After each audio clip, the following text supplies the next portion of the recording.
কহুছি আবে জট সে কুকুর সেনাপতি গলা কুয়ারিবে সেই সলা মাইচাল পুরুষক গলা কুয়ারে এইনে যদি সেই সলাকু দেখি দেবি তার তন্টি চিপিকি রক্ত পিবি কইলা ଆପଣ ନାରେ ଯାଇ ସେଟା କହିଦେଲା ନା ମୁଁ ସେମିତି କିଛି କହିନି ଏ ମିଛ କହୁଛି ମନ୍ତ୍ରୀ ଆଦିତ୍ୟ ନାରାୟଣ ତାହେଲେ ଆମ୍ଭ ଦି ଜଣଙ୍କ କଥାଟା ଶୁଣି ତୁ ଏଠୁ ଧାଇକି ଗଲୁ ହଁ ମୁଁ ତମ ଦି ଜଣଙ୍କ କଥା ସବୁ ଶୁଣି ସାରିଛି ଭଲ କରିଛୁ ଆଉ ଯାହା ଶୁଣିଛୁ ଠିକ ଶୁଣିଛୁ ଏଇନେ ଯାଉଛି ମୁଁ ମୋ ରାଜାଙ୍କୁ କହିବି ଆରେ କେମିତି ଯିବୁନି ଏବେ କେମିତି ରାଜାକୁ କହିବୁନି ଏବେ ରାଜା ସହିତ ପରା ସମ୍ମତି ହେଇଛୁ ସମ୍ମତି ଆରେ ସମ୍ମତିକୁ ନ କହି କ'ଣ ତ ରହିପାରିବୁ ନାଇଁ ନାଇଁ ନାଇଁ ନାଇଁ ନାଇଁ ନାଇଁ ନାଇଁ ଏବେ ଯା ଯା ତୋ ସମ୍ମତିକୁ କହିବୁ ହେ ସମ୍ମତି ମୋତେ ମାରିଦେବେ ମୋ ପୁଅଟାକୁ ମାରିଦେବେ ଆବଶ୍ୟକ ପଡ଼ିଲେ ଆପଣଙ୍କୁ ମାରିଦେବେ ଯା ଯା କହିବୁ ଯା ଯା ତୋ ସମ୍ମତିକୁ କହିବୁ ଆଉ କାହିଁ ବିଳମ୍ବ କରୁଛୁ ଏବେ ଯା ହଁ ଏଇନେ ଯାଉଛି ମୁଁ ରାଜାଙ୍କୁ କହିବି ଏବେ ଯା ଯା ଯା ଯା ଏବେ ଯାବେ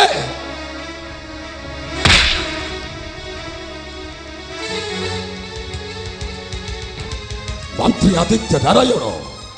ଏବେ ଏଠାକୁ ଯିଏ ଆସିଛି କେବଳ ଆସିବାର ପାଦ ଚିହ୍ନଟା ଅଛି କିନ୍ତୁ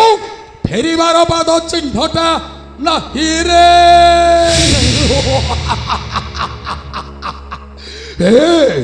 ତୁ ଯଦି ବଞ୍ଚିବାକୁ ଚାହୁଁଛୁ ହଁ ଆରେ ତୁ ଯଦି ସତରେ ବଞ୍ଚିବାକୁ ଚାହୁଁଛୁ ତାହେଲେ ତୋର ଏଇ କଅଁଳା ଛୁଆଟାକୁ ମୋ ହାତକୁ ବଢ଼େଇ ଦେ ନାଇଁ ନାଇଁ ମୁଁ ମୋ ଶିଶୁ ପୁତ୍ରକୁ ଜମା ଦେବିନି କ'ଣ ହେଲା ତୋ ପୁଅଟାକୁ ଦେବୁନି ନାଇଁ ହଁ ଆରେ ତୁ ଯଦି ତୋ ପୁତ୍ରଟାକୁ ମତେ ନ ଦେବୁ ମାରଣ ବାପ ପୁଅ ଦି ଜଣଙ୍କୁ ଏଠାରେ ମାରିଦେବି ନାଇଁ ନାଇଁ ସେନାପତି ବାବୁ ନାଇଁ ମୋତେ ଆମ ଶିଶୁ ପୁତ୍ରକୁ ଛାଡ଼ି ଦିଅ ମୁଁ ଏ ରାଜ୍ୟରେ ରହିବିନି ମୋ ପୁଅକୁ ନେଇ ମୁଁ ଅନ୍ୟ ରାଜ୍ୟକୁ ଚାଲିଯିବି ମୋ ଜୀବନ ଥିବା ପର୍ଯ୍ୟନ୍ତ ଏ ରାଜ୍ୟକୁ କେବେ ବି ଫେରିବିନି ମୁଁ ଜାଣିଛି ଠିକ ଏମିତି କହିବୁ ମୋତେ ଛାଡ଼ି ଦିଅ ମୋ ପୁଅଟାକୁ ଛାଡ଼ି ଦିଅ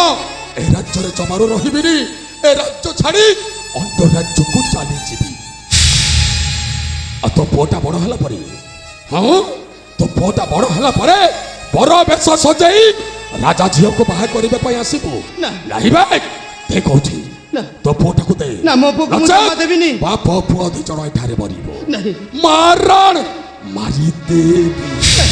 ଦେ କହୁଛି ନାଇଁ ମୋ ତୋ ପୁଅଟାକୁ ଦେ ମୋ ପୁଅକୁ ଆମେ ଦେ କହୁଛି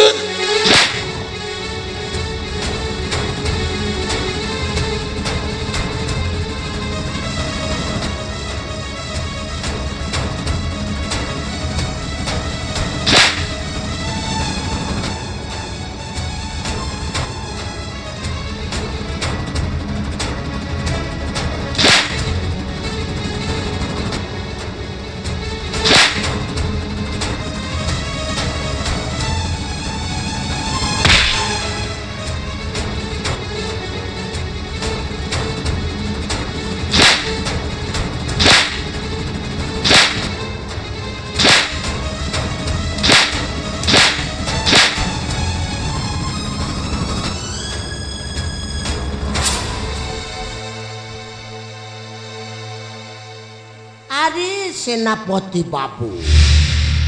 এইটা কোন মনিষ মারিবা জিনিস না এটি মনিষ মরিবে আরে বাবু এটি তো মশাটিয়ে মরিবে নেই মনিষ তো ছাড়ন্তু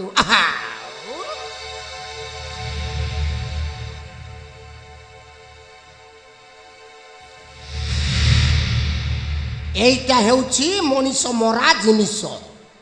जो जगार मनीष जाति उत्पात करती आकु से जगार व्यवहार कले मनीष को आत्माटा आराम रे स्वर्ग को जाए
ପ୍ରସାଦ ଖାଇବ ନିଜ ତୁଣ୍ଡରେ,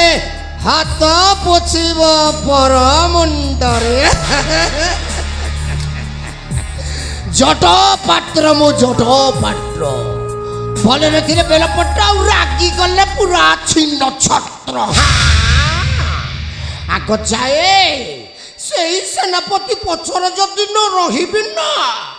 କଥାଟା ଗୋଲମାଲିଆ ହେଇଯିବ ନା।